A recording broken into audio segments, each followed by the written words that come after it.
괜찮아 저기 너무 괴로웠어 귀를 막고 더는 못하겠어 언제나 너의 전화만 들으면 무시 다시는 모든 할 것이란 듯이 Hey 그게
Baik, kita mulai ya Bapak Ibu. Baik yang ingin saya lakukan pada pagi hari ini. Sebelumnya, Assalamualaikum warahmatullahi wabarakatuh. Selamat pagi Bapak Ibu. Pagi. Salam dan bahagia. Salam sejahtera untuk kita semua. Pada kesempatan ini, yang terhormat Bapak Kepala Sekolah atau yang mewakili selaku Wakasek Kesiswaan Bapak Otmil Asmuruk SPD, yang saya hormati Bapak Ibu semua yang telah hadir dan meluangkan waktunya untuk datang mengikuti praktik baik yang ingin saya laksanakan pada hari ini. Puji syukur saya panjatkan kehadirat Tuhan yang Maha Kuasa, yang Maha Esa, karena berkat atas rahmat, kesempatan, karunia-Nya, sehingga Bapak Ibu atau kita semua diberi kesehatan dan kesempatan untuk hadir di tempat ini melakukan pembelajaran aksi nyata kolaborasi antara saya sebagai calon guru penggerak angkatan 11 2024 kepada Bapak Ibu guru di sekolah ini, di sekolah kita. Seperti itu. Pertama yang ingin saya sampaikan di sini, saya ingin memaparkan aksi nyata yang ingin saya terapkan, yang sudah saya lakukan selama kurang lebih 2 bulan proses pembelajaran CGP angkatan 11, yaitu dimulai dari bulan Juni dan sekarang sudah masuk ke bulan Agustus. Nah, dari modul yang saya pelajari itu ada tiga modul. Jadi modul 1, modul 2, dan modul 3. Untuk modul 1 ada 4 yang harus saya tuntaskan. Yang pertama yang harus saya tuntaskan itu adalah modul di 1.1, yaitu filosofi Ki Hajar Dewantara. Kemudian di modul 1.2 adalah nilai dan peran guru penggerak. Kemudian masuk ke 1.3 yaitu visi dari guru penggerak itu apa untuk sekolah kita. Dan terakhir adalah 1.4 budaya positif, yang imbasnya saya harus melakukan aksi nyata di sekolah dan menerapkan kolaborasi Kombel untuk menghidupkan Kombel-Kombel sekolah kita seperti itu. Begitu secara singkat pemaparan pendahuluan yang akan saya sampaikan. Sebelum saya memulai, mari kita bersama-sama berdoa. Oke, Bapak Ibu, saya di sini pimpin melalui agama saya, yang lain bisa menyesuaikan. Kita berdoa dalam hati ya Ibu, Bapak Ibu. Berdoa dimulai.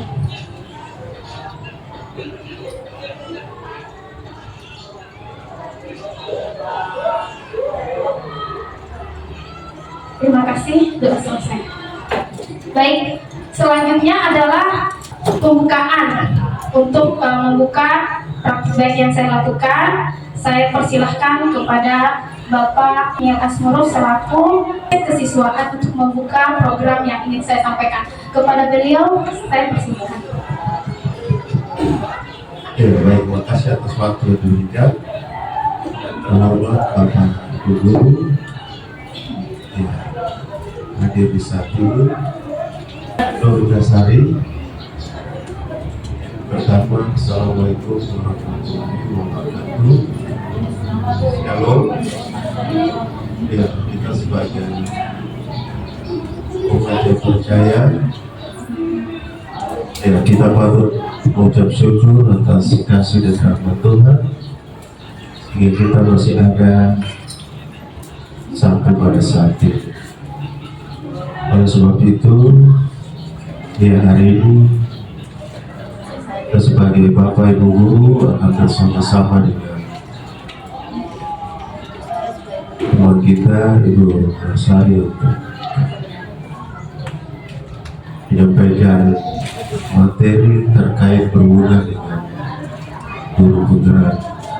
Oleh sebab itu, ya, hari ini kita bersama-sama menyaksikan komunitas belajar komunitas berdiri satu untuk membuat praktik baik aksi nyata budaya positif. Hari ini tanggal 23 bulan Agustus 2024, saya buka kegiatan ini dengan mulai.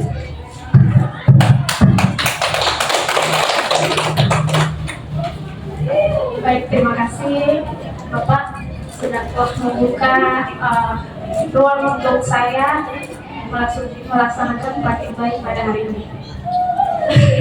Oke, Bapak Ibu, semua pasti sudah kenal dengan saya ya.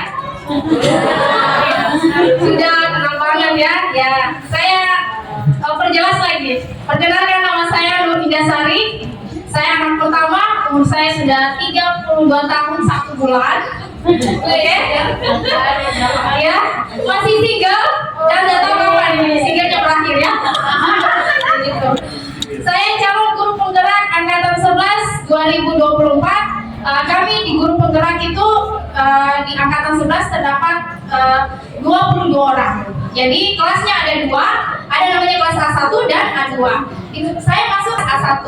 Kelas A1 itu kami memiliki pengajar praktik 2, yaitu Pak Randy Kristiantoan dan Pak Mulyadi Wata. Sedangkan di kelas A2 terdapat 3 pengajar praktik, yaitu Pak Jailani, Ibu Sunarti, dan Ibu Nelly ya. Nah, baik Bapak Ibu, sebelum kita mulai, tidak masalah, tepuk tangan untuk kita semua. Oke, salam dan bahagia. Bapak Ibu, di sini saya ingin memaparkan aksi nyata dari budaya positif.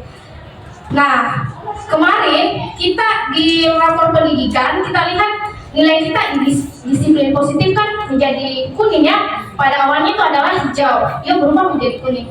Nah, ini sangat kaitan dengan apa yang kita ingin terapkan ke depan. Mudah-mudahan setelah saya memaparkan apa yang saya telah dapatkan dalam pendidikan guru penggerak ini bisa menjadi hal baik untuk guru-guru di sekolah ini, dan kita bisa mengubah rapor tadi yang jadinya dari orange menjadi hijau kembali, seperti itu.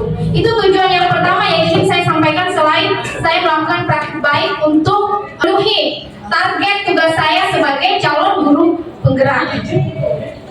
Jadi untuk menerapkan budaya positif di sekolah ada 9 cara atau 9 hal yang kita harus ketahui. Sebelumnya mungkin Bapak Ibu sudah tahu dan sudah menerapkan, cuma perlu mengetahui bahwa ini masuk di kontrol, ini masuk di keyakinan, ini masuk di segitiga restitusi. Nah, di sini saya ingin memaparkan bahwa poin-poin itu sudah ada teori tersendiri yang nantinya kita semua akan terapkan di dalam proses pembelajaran di dalam kelas dan proses penerapan anak-anak kita di sekolah. Mengingat anak-anak kita semua itu minim dalam hal karakter, maka budaya positif ini hadir sebagai solusi untuk kita sebagai guru ke depan. Bagaimana selain kita mengajar, kita itu seperti psikolog. Kita harus menggali apa sih kebutuhan dia, apa sih anak-anak karakter yang harus diapakan. Karena kalau kita pakai emosional, emosi kita terus, maka akan tidak jadi sesuatu. Jadi itulah kenapa di kurikulum Merdeka ada namanya budaya positif yang harus diterapkan. Pertama, perubahan paradigma mengajar. Jadi pertama kita sebagai guru harus merubah paradigma kita dulu. Tapi kalau sudah ada yang berubah, alhamdulillah, syukur ya, puji Tuhan. Kemudian yang kedua, kita harus disiplin positif. Ketiga, kita harus memiliki nilai-nilai kebajikan universal. Dan kebutuhan dasar manusia itu apa sih? Kemudian motivasi perilaku manusia. Jadi setiap orang itu memiliki apa motivasinya sehingga dia melakukan hal tersebut. Selanjutnya adalah posisi kontrol guru. Nah, sebentar kita gali sedikit. Apa sih posisi kita sebagai guru, kontrolnya di mana? Melakukannya seperti apa? Kemudian ketujuh, keyakinan kelas. Nah, ini sudah menjadi perdebatan. Beberapa minggu lalu kita disuruh membuat keyakinan kelas, padahal kita sendiri tidak paham apa sih keyakinan kelas. Nah, di sini saya mau memaparkan sedikit mengenai apa yang saya ketahui, bagaimana sih membuat keyakinan kelas yang baik di dalam kelas kita, di dalam sekolah kita. Kemudian yang terakhir adalah segitiga restitusi. Segitiga restitusi ini mengacu pada bagaimana persoalan anak-anak kita diselesaikan di dalam kelas, di dalam sekolah ini. Bapak Ibu, yang pertama kita mau pelajari adalah pembelajaran dengan paradigma baru. Mungkin Bapak Ibu bisa baca di atas sendiri apa sih paradigma yang baru itu. Jadi pembelajaran paradigma baru itu merupakan pembelajaran yang dirancang berdasarkan pembelajaran berdiferensiasi sehingga murid bisa belajar dengan baik sesuai dengan profil pelajar Pancasila. Nah, saya sudah banyak melihat dari Bapak Ibu semua di sini, apalagi kita sudah memakai kurikulum Merdeka. Di situ diterapkan bagaimana pembelajaran berdiferensiasi. Nah, apa sih pembelajaran berdiferensiasi itu? Nah, pembelajaran yang memenuhi kebutuhan murid itu seperti apa?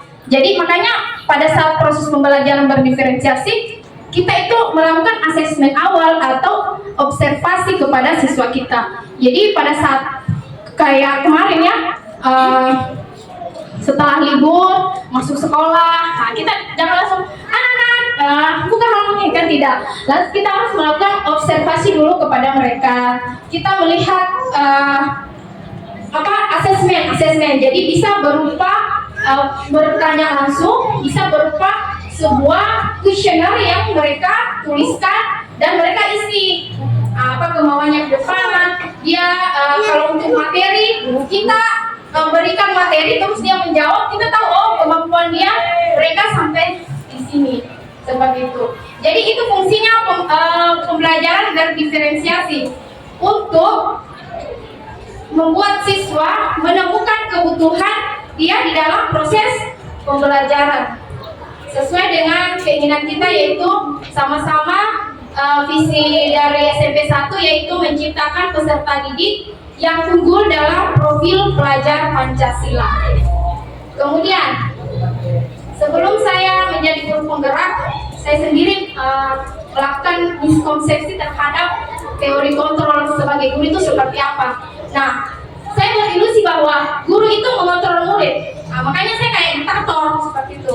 Kemudian, saya berilusi bahwa semua penguatan positif itu pasti berefektif dan bermanfaat untuk siswa. Jadi saya hanya bicara-bicara seperti itu tanpa ada alur-alur yang saya lakukan. Kemudian ilusi bahwa kritik dan membuat rasa bersalah itu mampu menguatkan karakter. Nah, banyak saya pribadi di dalam kelas ketika misalkan anak kita itu saya mengajar kemudian dia bolos, kemudian dia masuk lagi, artinya keluar pergi kencing, tahunya makan. Lama sampai 15 menit baru masuk ke dalam kelas.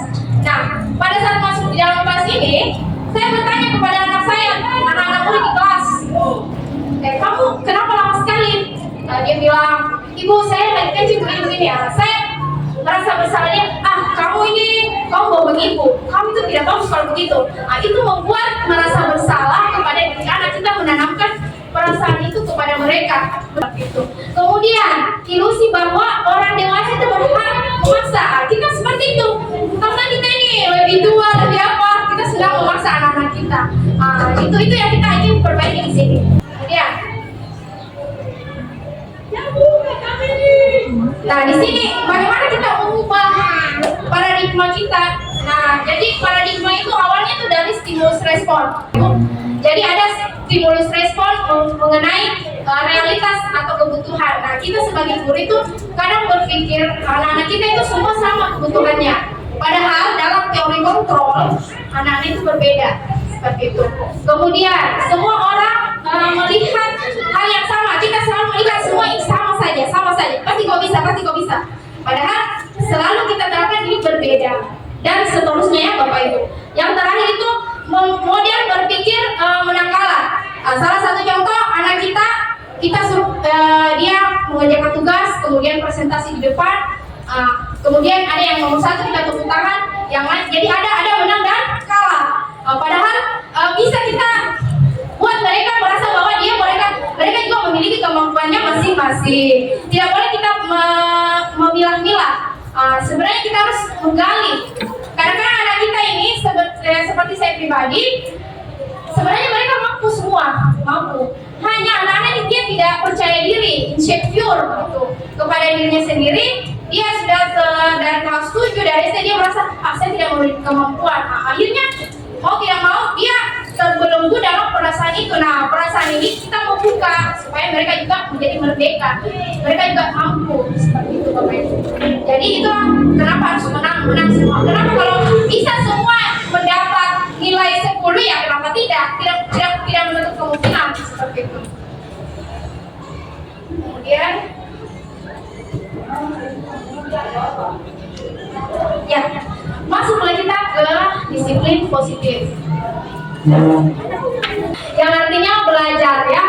Nah, belajar di sini mengacu pada disiplin diri supaya anak didik kita itu bertanggung jawab terhadap apa yang dia lakukan. Seperti itu. Intinya disiplin diri itu membuat mereka bertanggung jawab, membuat mereka itu menyadarkan dirinya bahwa dari intrinsik itu dari dalam dirinya, bukan dari ekstrinsik itu dari luar, dari pengaruh kita. Jadi disiplin ini kita mau tanamkan dari dalam diri anak-anak. Ketika sesuatu itu terjadi dalam diri anak, tentu kita sebagai guru tidak perlu menghukum, tidak perlu memaksa, dan tidak perlu juga melakukan pujian untuk membuat mereka sadar terhadap apa yang dilakukan. Seperti itu. Jadi ini ya ingin kita terapkan di sekolah kita, disiplin positif. Jadi poinnya, nilainya di situ. Jadi budaya positif ini nilai-nilai itu mau dihidupkan di dalam anak-anak kita di sekolah.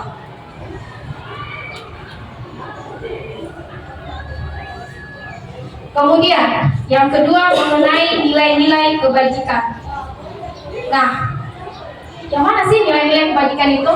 Ada Bapak Ibu yang bisa nilai kebajikan. Ya Ibu? Ini yang kedua. Ya, nilai-nilai kebajikan. Jadi nilai-nilai kebajikan yang universal itu ada perlu disepakati di sekolah kita. Semua kita tahu yang mana nilai kebajikan. Bertanggung jawab, disiplin, mandiri, bertindak kritis, jujur. Itu adalah nilai-nilai kebajikan. Di sini ada contoh nilai kebajikan dalam organisasi. Ada profil pelajar Pancasila yang kita semua ini sudah tahu melalui Merdeka Mengajar, kurikulum Merdeka. Nilai yang harus kita ampu itu ada 6. Yang pertama beriman kepada Tuhan yang Maha Esa. Kemudian murid harus berakhlak mulia. Kemudian harus berkenindahan global. Kemudian harus apa? Bergotong royong. Harus apa lagi? Iya, harus mandiri. Apalagi kreatif. Dan terakhir harus bernalar kritis. Nah, nilai ini, poin ini yang ingin kita capai, yang ingin kita hidupkan di anak-anak kita. Nah, yang selanjutnya itu adalah nilai yang disepakati oleh primary years program dan nilai yang disepakati untuk keterampilan hidup. Nah, kita ambil di poin yang profil pelajar Pancasila saja. Nilai yang kita sepakati bersama di sekolah ini. Bagaimana cara menghidupkan nilai itu? Pertama, kita harus tahu dulu apa sih kebutuhan anak kita. Jadi setiap orang itu memiliki kebutuhan masing-masing. Jadi kebutuhan itu segala sesuatu yang dilakukan untuk memenuhi tujuan mereka, tujuan hidup. Jadi usaha-usaha yang dilakukan untuk memenuhi kebutuhan hidup. Di mana kebutuhan hidup manusia ada 5. Yang pertama, seseorang itu melakukan sesuatu untuk apa? Bertahan hidup. Bertahan hidup. Kedua, orang butuh kasih sayang. Ya, biar single kayak saya juga butuh kasih sayang ya, Bapak Ibu. Seperti itu.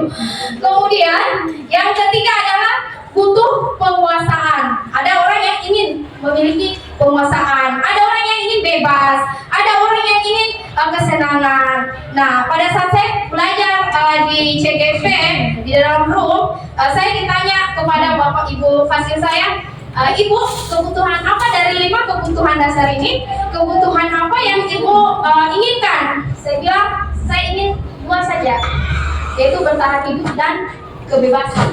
Dan kebebasan seperti itu. Kenapa saya pilih bertahan hidup? Nah, itulah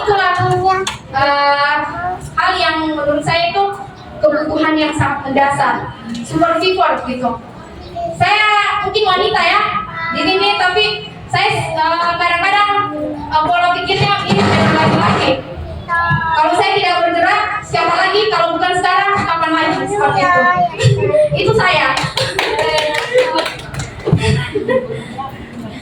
Kemudian kebebasan di sini, ketika saya sudah melakukan apa yang saya inginkan, saya ingin plong, saya ingin bebas, saya ingin sesuatu itu tidak mengganggu saya. Tapi kebebasan ini saya atur memenuhi kebutuhan saya. Nah, di sini anak kita tidak tahu, dia tidak mengerti. Salah satu contoh kan kita semua merasakan di sekolah, anak-anak kita itu paling sering makan. Nah, berarti kebutuhan dasarnya tidak terpenuhi itu adalah bertahan hidup. Perlu kita melakukan sosialisasi kepada orang tua. Mungkin pada saat rapat-rapat, apalagi di sekolah kita kan sudah ada namanya sekolah sehat. Nah, ini sudah menjadi peluang untuk kita sebagai guru pada saat rapat membicarakan bagaimana hidup sehat itu harus diterapkan memang dari rumah. Karena sesuatu kalau diterapkan hanya di sekolah yang kita notabene hanya 8 jam paling lama bertemu anak-anak, itu tidak sinkron dengan mereka. Makanya perlu ada sosialisasi kepada orang tua, di mana anak-anak kita ini perlu dia berhak mendapatkan makanan sebelum dia ke sekolah. Itu hak mereka. Karena sebagai orang tua kita lupa terhadap hak kita. Hanya untuk kita percaya bahwa yang kita ini bekerja untuk mereka, untuk dia sekolah, untuk dia sukses. Padahal kita lupa kebutuhannya itu di mana.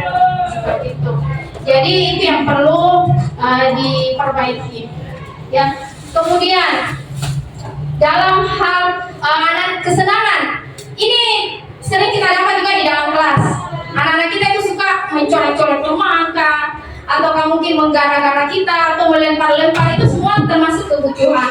Nah, kebutuhan kesenangan ini nantinya kalau misalkan terjadi sesuatu, nah nanti kita bahas di segitiga institusi. Di situ bagaimana cara menengani mengubah kesenangan ini melalui keyakinan kelas yang akan kita buat mengingatkan kembali kepada dia, sehingga anak ini dia sadar dari dalam dirinya bahwa oh ternyata kesenangan bisa saya lakukan tapi di tempat yang sesuai.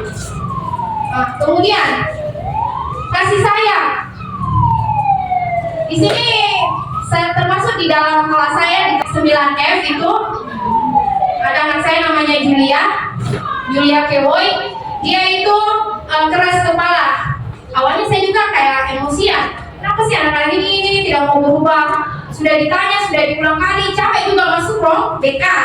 Nah, setelah saya tanya dari hati ke hati berdua, ternyata anak saya ini dia tidak memiliki orang tua. Pada saat dia bicara, wajahnya berkaca-kaca, ternyata dia memiliki kasih sayang. Nah, kasih sayang ini mungkin untuk diperhatikan, dia bikin berkat tambahan.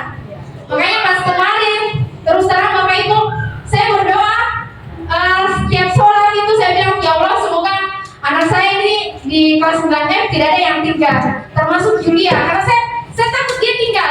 Pada saat dia tinggal kelas, saya yakin dia tidak memiliki lagi tumpuan perasaan bahwa saya diterima. Nah, pada saat dia tidak tinggal kelas, saya samperin anak saya bilang, ya kan, kalau kita berubah sedikit saja, pasti ada perubahan yang baik dalam hidup kita.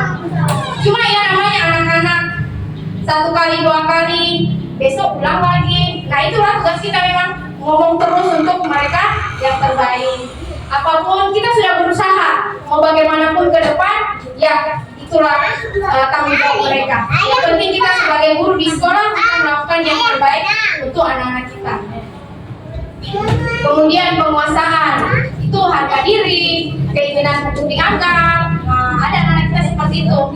Kemudian ada kebebasan, yang tadi saya sudah sampaikan, anak-anak bebas melakukan apapun yang diinginkan. Ini semua kita nanti arahkan. Ternyata itu adalah kebutuhannya dia, kebutuhan anak kita. Jadi sebenarnya sulit juga kita sebagai guru bagaimana menyampaikan materi, bagaimana juga kita seperti psikolog harus mendalami kebutuhan dia untuk berubah.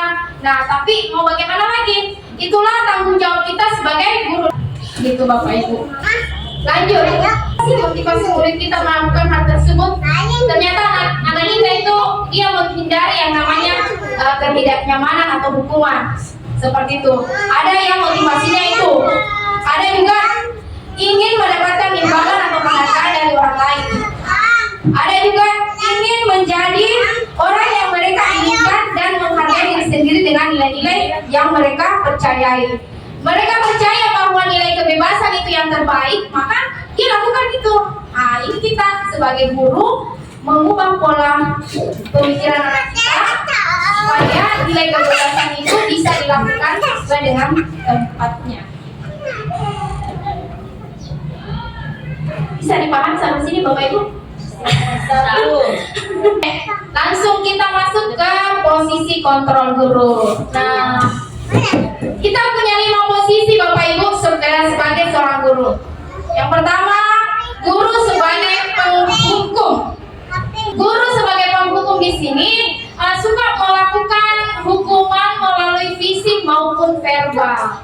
Ya, kita anak-anak terlambat. Apa? Santai tapi. Cuma memang kayaknya anak-anak kita juga ya mungkin kondisi budayanya ya. Kita kembali lagi karena kodrat sama ya. Kodrat sama dan kodrat alam. Kodrat alamnya anak-anak kita ini kalau kita lembut-lembut, dong bilang kita menyanyi. Jadi kalau kita agak-agak keras, dong bilang lah, oh ibu guru itu susah seperti ini gitu. Ada yang sebagai penghukum. Salah satu contoh juga menghukum. Anak-anak tidak mengerjakan tugas, kita suruh dong berdiri di depan. Itu kurang baik ya. Jadi sebaiknya kita menghindari posisi guru sebagai penghukum. Saya pribadi sudah mulai berusaha menghilangkan karena itu butuh proses. Saya berusaha menghilangkan teori guru sebagai kontrol guru sebagai penghukum itu. Saya hilangkan gitu. Kemudian yang kedua, guru itu sebagai pembuat merasa bersalah. Kita ini senang bikin kita anak merasa bersalah. Kita pikir anak-anak ini berubah, ternyata tidak. Karena kenapa? Anak memiliki pola pikir dengan kita itu beda banget. Kecuali kalau seumuran, dia akan memang berubah langsung tidak mau ngomong gitu. Karena ketersinggungan. Nah, baiknya itu anak-anak kita biar kita marah, biar kita apapun, dia besok menerima lagi kita, dia besok senyum lagi dengan kita. Dia bisa begitu, kenapa kita tidak? Apalagi menurut Ki Hajar Dewantara, seorang guru itu harus menuntun murid. Menuntun di sini bukan memapa-mapa, tapi menuntun yang anak-anak yang tidak mampu. Salah satunya di dalam kelas, kan kita mengajar terus memberikan tugas kepada anak-anak. Tidak semua pasti anak kita bisa. Semuanya tidak bisa. Pasti ada beberapa yang tidak mampu. Nah, yang tidak mampu ini kita bantu dia. Bisa kita. Kalau dia malu untuk maju di depan dituntun, boleh kita duduk di sampingnya, kita lihat, oh iya ini begini caranya. Nah di situ dia merasa guru ini memberi peluang untuk saya, dia merasa disayangi, ada kebutuhan baru yang dia dapatkan, yang mungkin saja itu bisa mengubah dia punya sifat, mengubah dia punya perilaku di dalam kelas. Dan sebagai teman, saya termasuk mungkin guru yang kayak teman sama anak-anak saya, makanya karena ibu, ada baiknya ada buruknya sebagai guru mengontrol sebagai teman. Nah baiknya itu dia merasa nyaman baiknya, cuma yang kurang baiknya apa? Ketika mereka tidak memenuhi apa yang mereka inginkan, dia merasa bahwa itu tidak baik deh, namanya anak-anak kan. Itu saya tidak suka gitu ya itu. Ya, itu yang kurang baiknya. Anak-anak ini dia kalau bisa menapis dengan baik, kita juga sebagai orang tua biasa seperti itu. Apalagi anak-anak kita, itu yang kurang baiknya di situ. Mereka ketika sudah percaya dengan kita, kemudian ada satu kesalahan yang membuat mereka tidak percaya, disitulah mereka itu langsung marah dengan kita seperti itu. Jadi pintar-pintarnya kita menjadi seorang guru. Keempat, guru sebagai pemantau. Salah satu yang biasa saya lakukan itu sebelum saya masuk ke kelas, sebagai wali kelas, saya intip dulu anak saya. Tidak di kantor saya jalan ke kelasnya intip. Oh iya sudah ada semua, oh ada guru. Gitu. Saya pantau anak-anak ini sebagai data ya ibu. Jadi suatu hari kalau ada orang tua menuntut, anakku kenapa begini, ada data saya. Oh saya sering lihat anak ini memang tidak masuk kelas. Anak ini selalu bolos. Jadi pemantau itu kita memiliki data yang akurat sehingga kita bisa menyadarkan anak kita dan bisa menjadi bahan untuk kita kepada orang tua seperti itu. Terakhir, guru sebagai manajer. Nah sebaiknya kita sebagai guru memiliki yang ini, kontrol yang ini, manajer. Kenapa? Karena guru yang memiliki kontrol manajer itu dia bersama-sama murid, dia merangkul murid. Manajer di mana kita bersama murid menyelesaikan permasalahan bersama dengan yang tepat, yang baik, tanpa ada rasa marah seperti itu. Nah, bagaimana caranya mengontrol? Kita pimpin, namanya manajer. Manajer kan pimpinan. Kita kontrol mereka dari semua yang telah dia lakukan. Bagaimana cara mengontrol?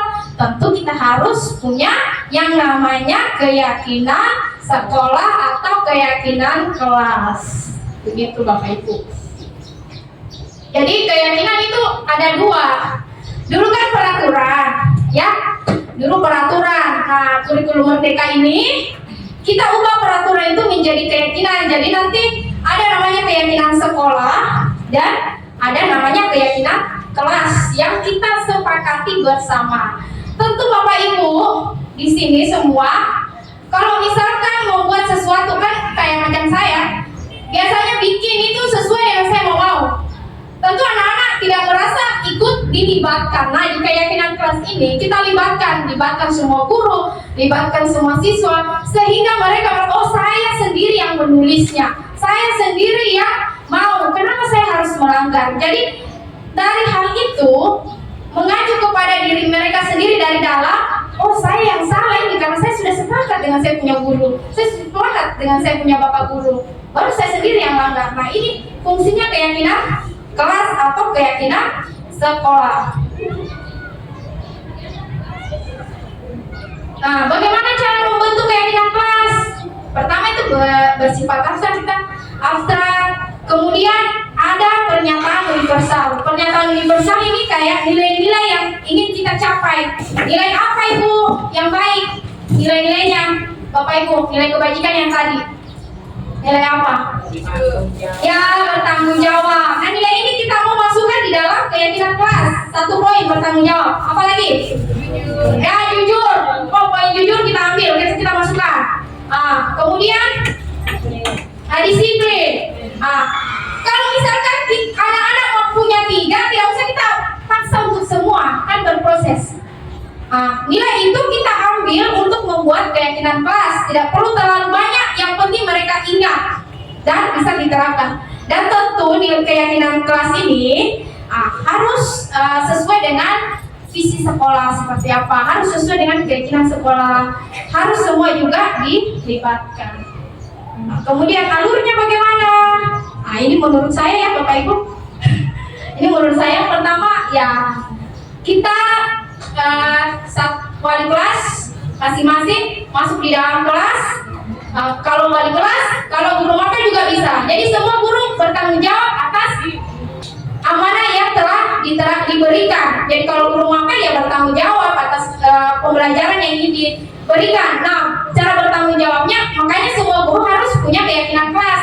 Wali kelas harus punya, guru makan harus punya, supaya kita bertemu murid itu kita ingatkan. Ayo, ketika ada sebuah permasalahan kita ingatkan keyakinan kita ini kemana. Gitu.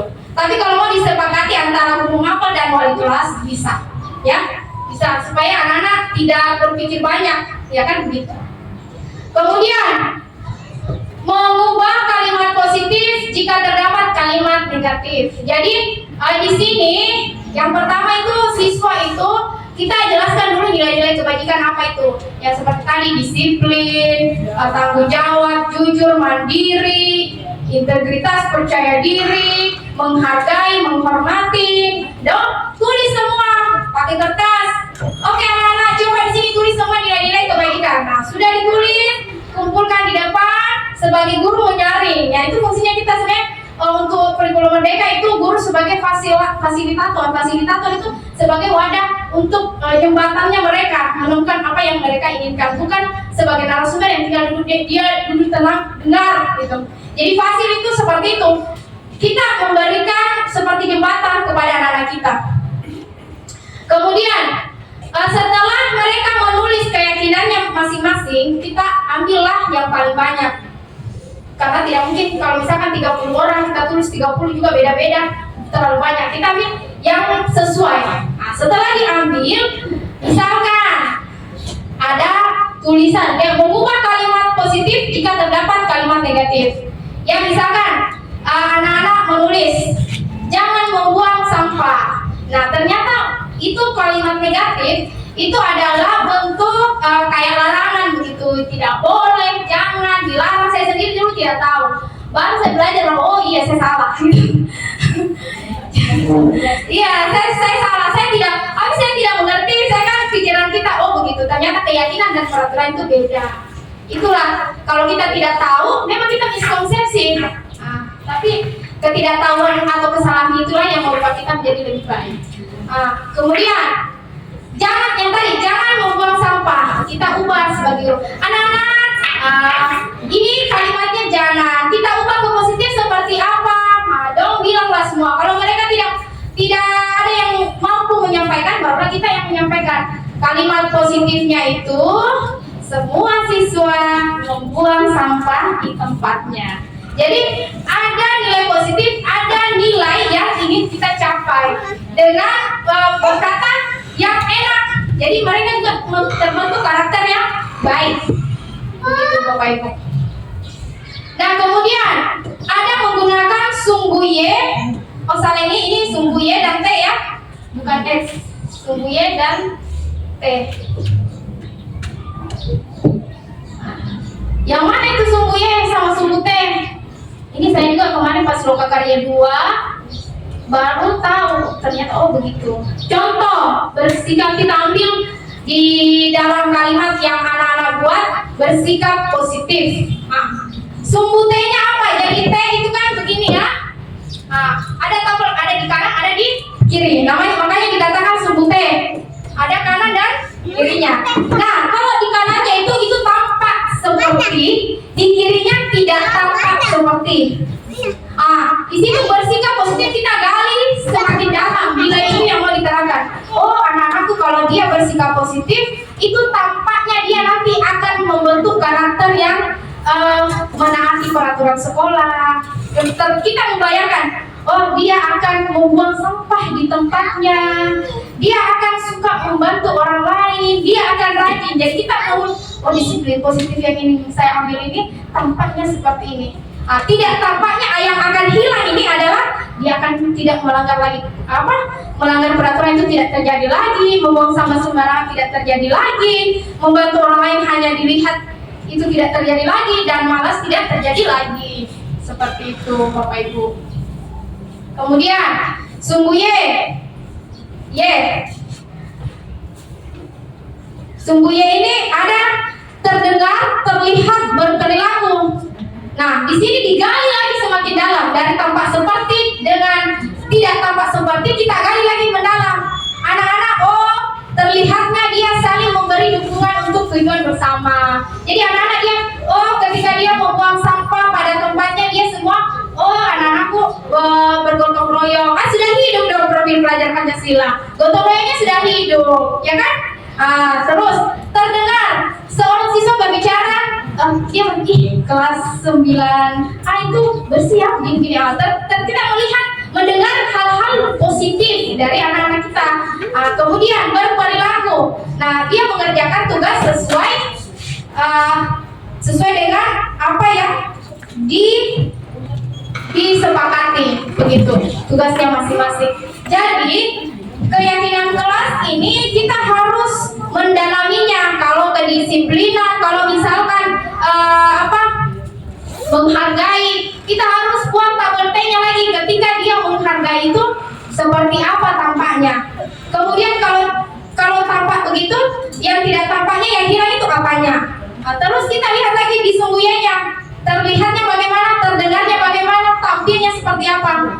Untuk apa? Nilai. Jadi disiplin positif, budaya positif ini nilai. Anak-anak harus memiliki nilainya. Nilai apa? Nilai kebajikan itu, gotong royong itu hidup tanpa paksaan, tanpa pujian, dan tanpa hukuman. Itu tujuan kita. Ya, kembali lagi. Nah, kalau sudah menggunakan sumbu Y dan T, kita buatlah keyakinan kelas. Disusun secara rapi. Kalau mau 6 boleh, mau 5 boleh, mau 3 juga boleh, ya, sesuai kemampuan. Kemudian setelah itu desain boleh di Canva, boleh dalam bentuk gambar. Anak-anak dilibatkan di sini, Bapak Ibu. Jadi saya juga akan melakukan hal yang sama, saya revisi ulang. Keyakinan kelas saya akan revisi ulang, melibatkan mereka dalam menentukan keyakinan kelasnya di dalam proses pembelajaran. Kemudian siswa nanti tanda tangan semua. Dia merasa bertanggung jawab tentang apa yang dia lakukan. Dia sudah tulis, dia sudah bilang, dia tidak menandatangannya. Semua siswa tanda tangan di keyakinan kelas itu, baru kita tempel lagi dia di dalam kelas. Begitu Bapak Ibu. Jadi itulah keyakinan kelas nanti yang kita buat. Jadi boleh dari misalkan sudah ada di kelasnya peraturan kelas, kalau ada kalimat negatif kita ubah ke kalimat positif itu. Sebenarnya itu menjadi kebiasaan. Kalau mereka sering mendengar, sering berbicara dengan kalimat-kalimat baik, sering melihat kalimat-kalimat baik, mau tidak mau nanti akan membentuk karakter mereka sendiri. Terus yang terakhir adalah segitiga restitusi. Nah, ini merupakan proses dialog yang dilakukan guru atau orang tua agar dapat menghasilkan murid atau anak yang mandiri dan bertanggung jawab. Nah, segitiga restitusi itu tahapannya ada 3. Yang pertama harus menstabilkan identitas. Apa sih stabilitas? Nanti kita bahas Bapak Ibu. Kemudian yang kedua, validasi tindakan yang salah. Dan terakhir kita tanyakan keyakinannya. Nah, itu yang tadi kita buat. Kita tanyakan keyakinan kelas anak-anak kita. Kemudian menstabilkan identitas. Di sini saya ambil sebuah contoh siswa kelas 8D Minsa Fitri. Dia sering bolos pembelajaran matematika, contohnya ya Bapak Ibu. Contohnya dia bolos pembelajaran matematika. Saat itu untuk menstabilkan identitas saya panggil anak prinsip, ya. Saya panggil ke ruangan, saya tanya kenapa bisa bolos matematika. Nah, ini kan rajin bolos semua. Jadi menstabilkan itu kita panggil Dora, terus kita tanya supaya mereka mengakui. Jadi kalau misalkan mereka sudah mengakui, berarti identitasnya itu sudah muncul. Oh, ternyata karena ini, seperti ini. Dari menstabilkan identitas yang dilakukan berdasarkan prinsip bahwa membuat kesalahan itu adalah pembelajaran yang nantinya akan menggeser identitas gagal ke identitas sukses. Salah satu contoh anak kita yang saya ambil contoh bolos dalam pembelajaran matematika, saya panggil dalam ruang BK, saya bicara kepada anak-anak bagaimana yang dia lakukan, kemudian saya beri dia pemahaman bahwa kamu itu tahu kamu senang kebebasan kan. Pada saat dia bolos pasti kebutuhan yang dia inginkan saat itu adalah kebutuhan kebebasan. Ibu tahu kamu mau bebas, mau senang-senang, tidak suka, ya. Ibu tahu. Nah, seperti itu. Jadi anak-anak kita akan ubah pemikiran yang salah ini ke pemikiran yang sukses. Jadi tidak melakukan kayak tadi, kamu ini salah, kenapa selalu bolos-bolos? Tidak, tapi memanggil mereka, menstabilkan perasaan mereka. Setiap orang punya salah. Kita bisa bolos hari ini, tapi kita bisa perbaiki. Jadi mulai besok bisa diperbaiki, ya. Jangan lagi bolos, karena kalau kamu bolos, kamu ketinggalan pembelajaran. Kalau ketinggalan pembelajaran, terus apa yang didapatkan? Nah, di sini divalidasilah masalahnya. Dimana kita itu yang tadinya proaktif, yang seperti penghukum, kita menjadi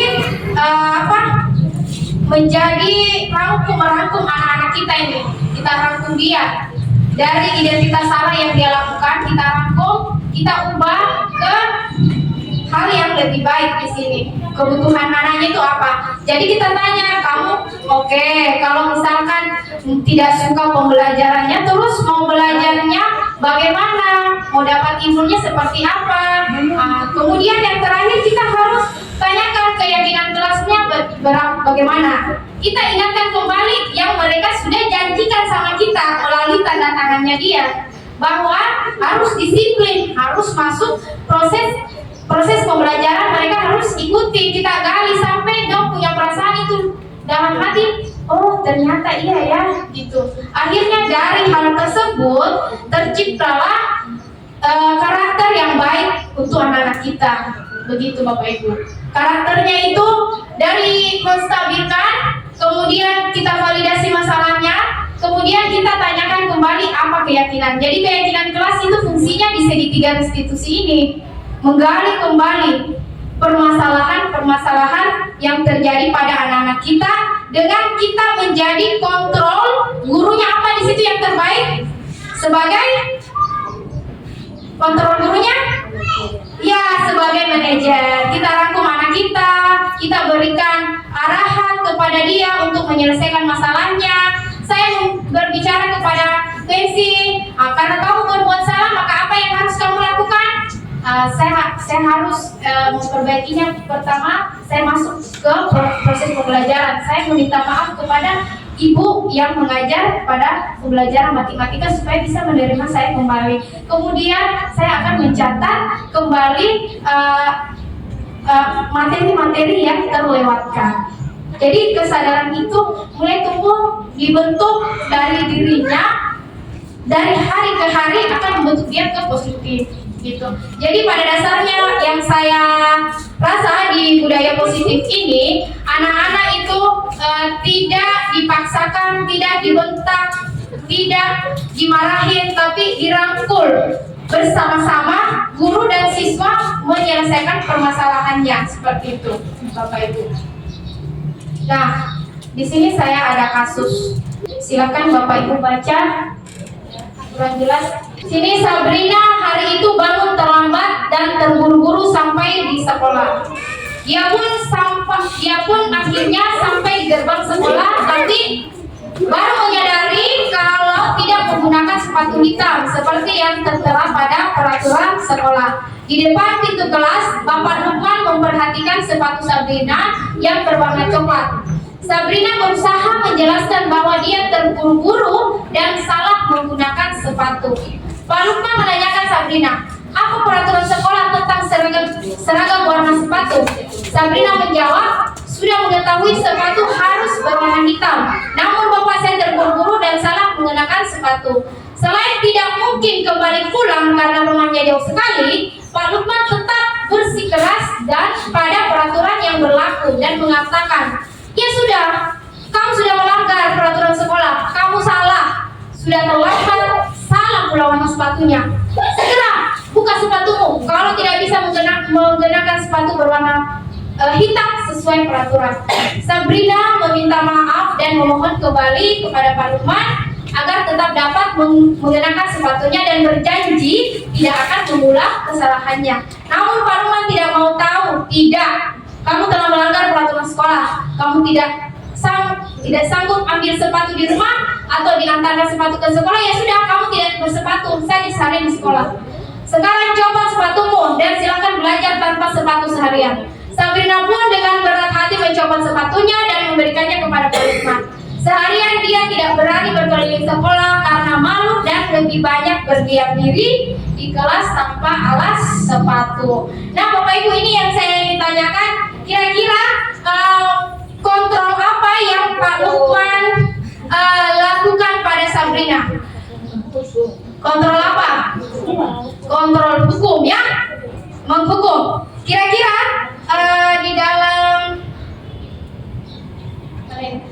di dalam kasus ini bagaimana cara menstabilkan identitasnya, Bapak Ibu?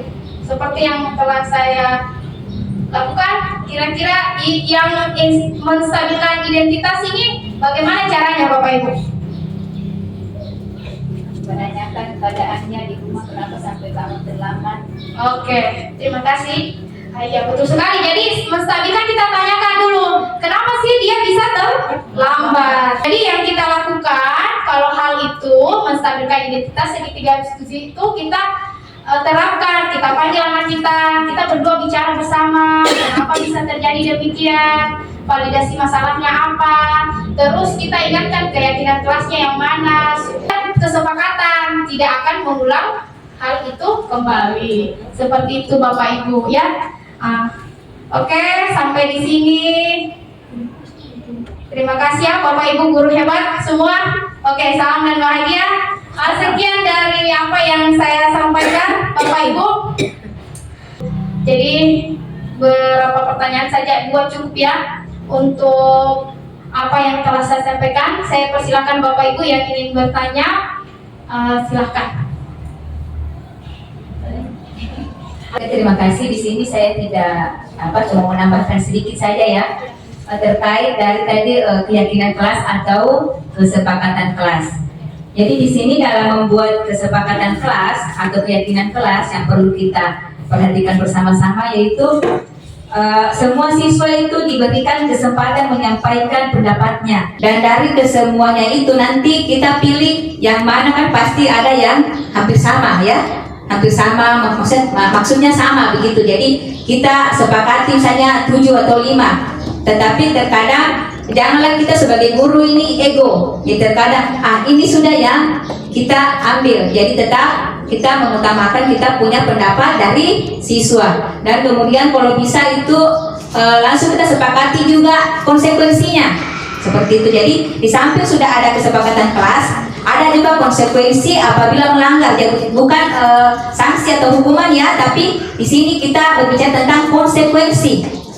Jadi bukan kita menghukum, tetapi kita memang harus menyepakati juga kalau apabila siswa melanggar dari kesepakatan itu konsekuensinya apa. Jadi mereka sudah tahu, oh saya melanggar poin 1, berarti saya harus melakukan konsekuensi saya seperti ini, seperti itu. Jadi kita tidak bingung lagi menerapkan apa.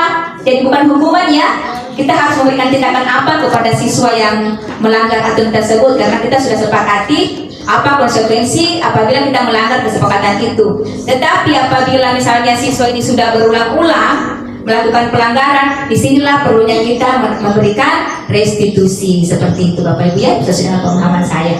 Kemudian di sini sedikit saya mau menyampaikan terkait 5 posisi kontrol kita sebagai guru.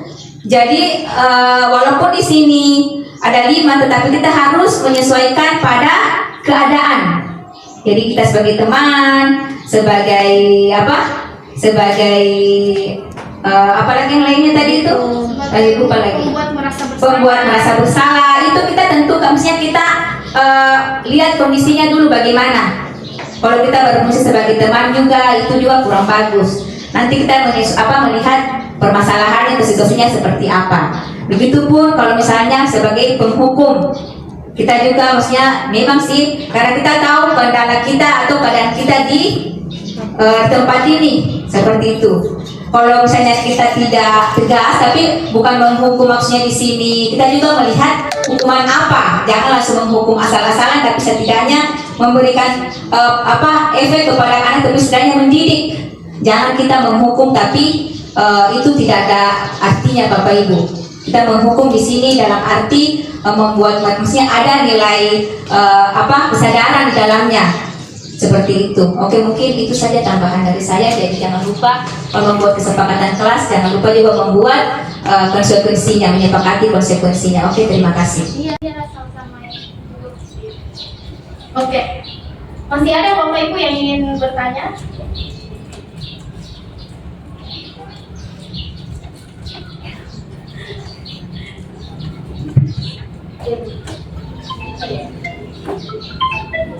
Terima kasih atas kesempatan yang diberikan. Saya hanya mau bertanya, tadi kan bilang kesepakatan kelas terus ada konsekuensi.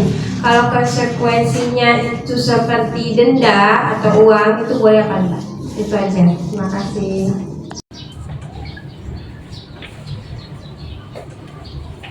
Oke, terima kasih atas pertanyaan dari Ibu Syafia. Jadi konsekuensi dalam bentuk denda, kalau menurut saya itu tidak bisa ya, tidak baik ya Bapak Ibu. Konsekuensi di sini diartikan mengarahkan anak kita ke hal positif lagi, seperti itu. Kalau kita memberikan denda, itu tidak baik untuk dia, bisa mendidik dia bahwa nanti kalau ada sesuatu harus dibayar seperti itu. Tapi kita mendidik anak kita ini menyelesaikan masalah yang dia lakukan dengan positif. Salah satu contoh, misalkan mereka itu tidak masuk dalam proses pembelajaran. Nah, konsekuensinya dia harus mencatat dari awal sampai terakhir pembelajaran itu seperti apa, dan ibu harus lihat gitu. Itu konsekuensinya ke arah positif. Misalkan anak-anak kita tidak mau membersihkan kelas.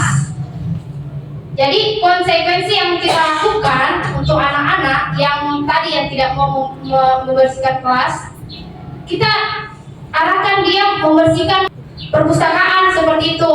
Terus mereka juga merasa, ternyata kalau saya tidak membersihkan kelas, saya disuruh lagi membersihkan perpustakaan, itu lebih banyak lagi tanggung jawab yang harus saya selesaikan. Jadi ada juga merasa beban di dia lebih berat, tapi hal positif yang terjadi, mereka menjadi lebih rajin seperti itu Bapak Ibu.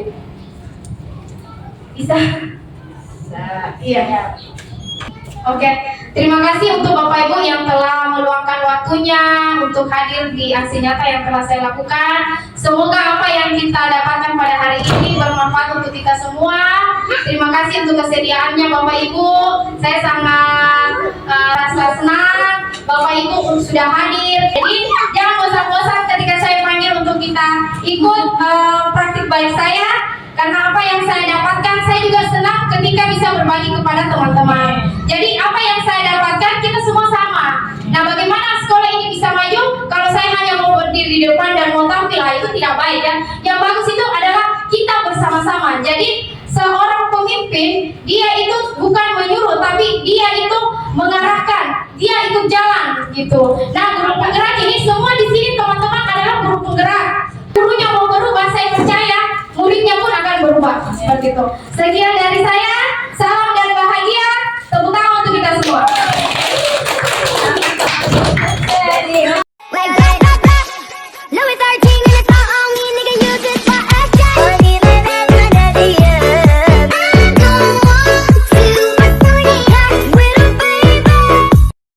Yeah, baby.